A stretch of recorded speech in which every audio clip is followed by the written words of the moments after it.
অন্ধকার রুমে তোমার পাশে যে নারী ঘুমায় সে হচ্ছে তোমার স্ত্রী। তোমার বুকে মাথা রেখে তোমাকে জড়িয়ে ধরে যে মেয়েটি ঘুমায় সে হচ্ছে তোমার আদরের মেয়ে। তোমার পাশের রুমে যে মেয়েটা ঘুমায় সে হচ্ছে তোমার বোন।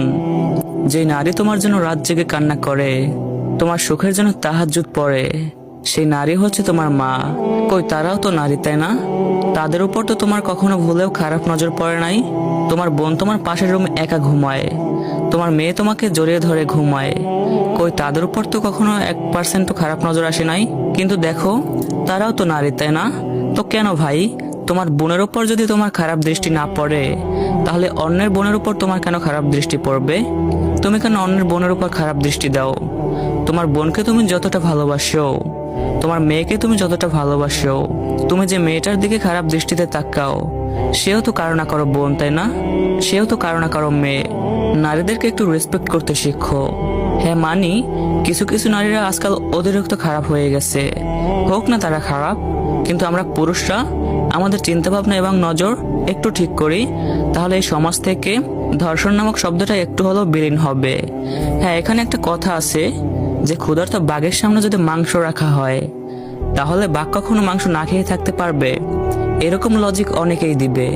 তো ভাই দেখো, পশুর সামনে মাংস রাখলে সে সেটা খাবে, এটা স্বাভাবিক, কিন্তু ওই লজিকের সাথে এই লজিক মিশালে তো কিছুই হবে না।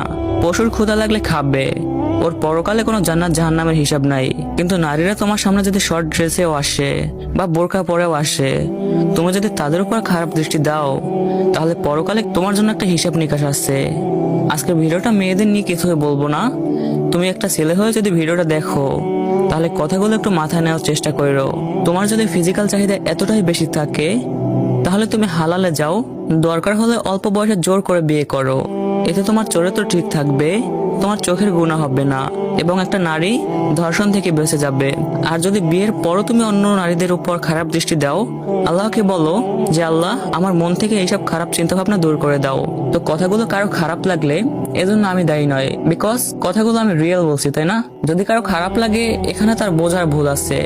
তো কথাগুলো যদি তোমাদের ভালো লাগে তাহলে বেশি বেশি like, comment, share, copy link করো আর ভিডিওটা সবার কাছে পৌঁছে দাও। আর কমেন্টে বলো যে কথাগুলো তোমাদের ভালো লাগছে নাকি খারাপ লাগছে। এটা